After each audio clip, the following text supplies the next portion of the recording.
મારી તમને બધાને વિનંતી છે, હવના બુદ્ધિમત્તા પ્રમાણે, હવના ભાગ્ય પ્રમાણે હવ કામ કરતા હોય.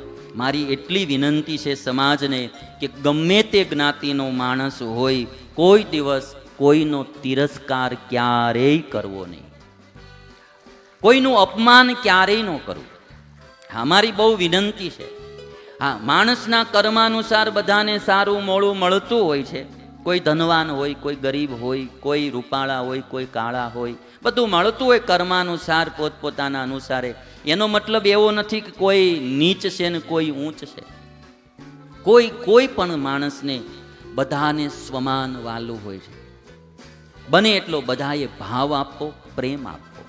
અને મારું એવું માનવું છે કે મોટાઓ નાનાને એકવાર બોલાવે ને ભાઈ, તો એનો આત્મા બહુ રાજી થાય. ખાસ કરીને રૂપિયાવાળાઓને મારે વિનંતી, તમારે ત્યાં પ્રસંગ હોય, તમારા કોઈ હગાવાલા હોય, ગરીબ હોય, નાના હોય, વ્યવહારે બહુ નજીકના તમારા સંબંધી હોય, એટલે તમારે આમંત્રણ તો દેવું જ પડ્યું હોય અને દીધું હોય, એ તમારે ત્યાં આવે તો તમે જેટલા રૂપિયાવાળાને આદર આપો ને, એથી હવાયો આદર તમારા ગરીબ સંબંધીઓને પણ આપજો. તમે નાનાને નેગ્લેક્ટ કરશો ને, એનો આત્મા કોચવાશે બહુ. એના દિલમાં એ જે પ્રસંગનો આનંદ થવો જોશે, એને બદલે એમ થશે કે અમારી પાસે રૂપિયા નહીં એટલે અમને કોઈ બોલાવતું નથી ને, અમને અમારી ગરીબ પરિસ્થિતિ એટલે અમને હળધૂત કરે છે ને, એના દિલમાં હમુકું દુઃખ થશે. અને એ સમયે તમે એને 2 વાર વધારે ભાવથી બોલાવશો, ત્યારે એના આનંદ, એના હૃદયમાં આનંદના ફુવારા છૂટશે કે આટલો મોટો માણા પણ અમારી કેવી સ્વાગતા કરી, અમારું કેવું સ્વાગત કર્યું. મોટાને નાનાને રાજી કરવા એ સહેજ પણ વાર લાગતી નથી. જો થોડું આપણે આપણું અભિમાન ઓછું રાખીએ, આપણો ઈગો ઓછો રાખીએ, આપણી પાસે કાંઈક છે એનો ઘમંડ ઓછો કરીએ, તો આપણે ઘણાને રાજી કરી શકીએ.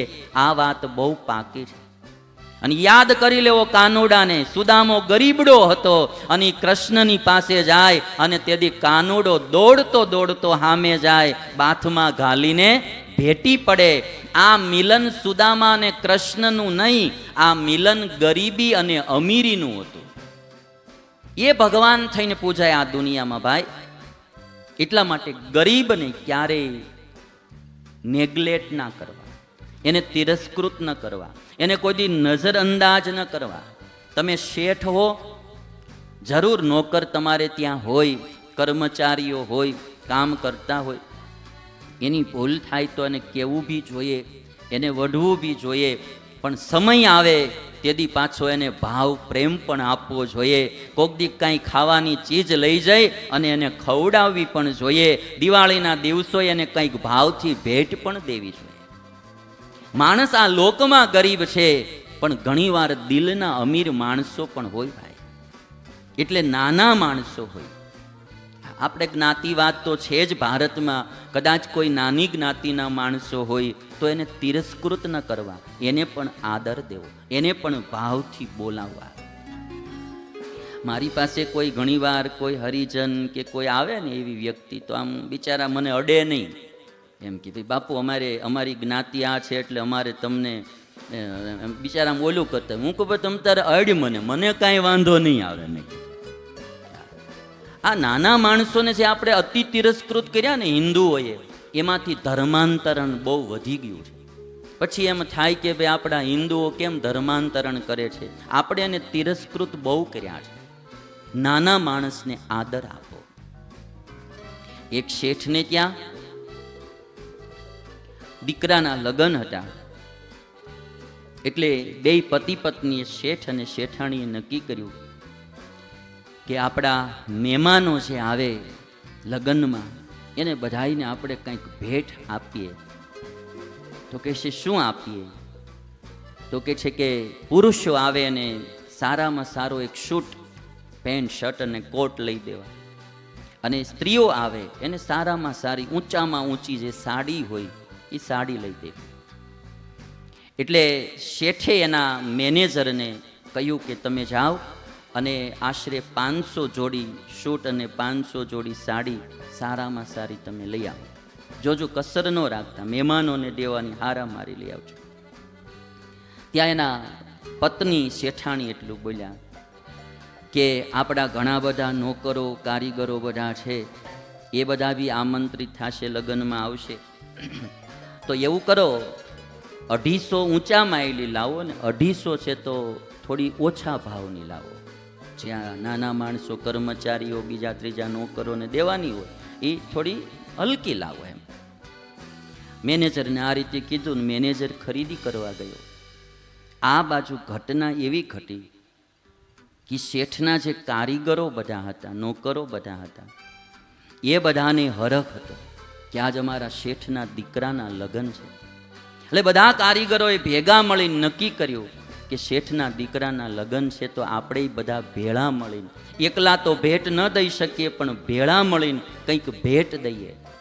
અને બધાએ નક્કી કર્યું, બધાએ પૈસા થોડા થોડા ભેળા કર્યા અને બરોબર જે દુકાને મેનેજર ખરીદી કરવા ગયેલો એ દુકાને આ બધા કારીગરો પાછા ઉભેલા અને દુકાનના માલિકને એમ કહે કે તમારી પાસે સારામાં સારા જે કપડાં હોય ને એ આપો.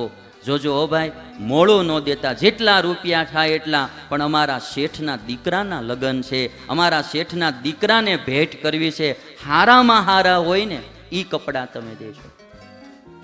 અને આ વાત જ્યારે મેનેજરે પાછળ ઊભા સાંભળી, એને એમ થયું કે ઓલી તો પૈસાવાળી શેઠાણી, અને એને એ વિચાર આવ્યો કે નાનાની માટે હલકી ભેટ લાવજો. અને આ નાના માણસો, એને એમ થાય કે ઊંચામાં ઊંચી ભેટ દેજો. આમાં ખબર નથી પડતી નાનું કોણ ને મોટું કોણ. ભાઈ, આ નાનું કોણ ને મોટું કોણ કેમ ખબર પડે? પરિસ્થિતિના આધારે કોઈને નાના મોટા સમજવા નહીં. હું જાણું છું કે પૈસા વિના દુનિયામાં કંઈ ચાલતું નથી. પૈસા વિના કોઈને કોઈ માણાનું દિલ ન દુખાય, એની ખાસ ધ્યાન રાખવું છે. એ પેલું, આજ અમારે જે આ ભાઈની અહીંયા ઉતારો છે ને, તમે અહીંથી ગાડી મોકલી પણ હવે ભાઈને કંઈ જડ્યું નહીં, એટલે પછી છે તો એ ભાઈ કહે છે કે હાલો હું મારી ગાડી લઈ લઉં. એ તો સારું, હાલો તમારી ગાડી. હવે એની ગાડી નાની, એમ ટૂંકમાં કે નાની ગાડી, એટલે એને એમ થતું હોય પછી સ્વામી મારી ગાડીમાં ક્યાં જ બેહે. હવે એવું ને, અમે તો ધક્કા ગાડીમાં બેઠેલા છે બાપ. અમારે તો ઓડી આવે ને, મર્સિડીઝ આવે ને, BMW આવે ને, અહીંયા તો જેગુઆર આવે, નામ બધા આવડે આપણને. કારણ કે બધી ગાડીઓમાં બેહવાનું હોય આપણે. ક્યારેક વાન આવે તો વાનમાં બેહી જાય. એટલે ભગતને એમ કે આપણી ગાડીમાં ક્યાં બેહાડવા, પણ હવે બરોબર સંજોગે ઓલા ભાઈને ચડ્યું નહીં, એટલે પછી કહે છે કે તો હવે આપણી ગાડી. તો એ નાના સાધુને પૂછે કે સ્વામી બેસે ને આમાં? કે ભાઈ બેસે તમ તારે. બેઠા, આવ્યા, એસી ને વારે વારે આમ કરે પણ માળું એસી હાલે નહીં.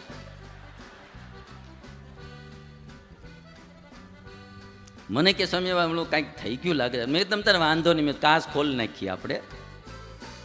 એટલે હવે એ જગ્યાએ આપણે એમ કહી કે ભાઈ એસી જોહે ને જોહે, ઓલા દુઃખ થાય ને બિચારે. મેં કીધું ભાઈ એ કાંઈ જરૂર નથી ભગત, મેં તમ તારે કાચ ખોલી નાખી, પવન બહુ ટાઢો સારો આવે, કાચ ખોલી નાખી. હામાપુર ને પાદર આવ્યા ત્યાં બંધ પડી ગઈ. પાદરમાં આવ્યા છે બંધ પડી ગઈ, ગરમ થઈ ગઈ. પછી એ થયું બિચારે ખબર નહીં. મને કે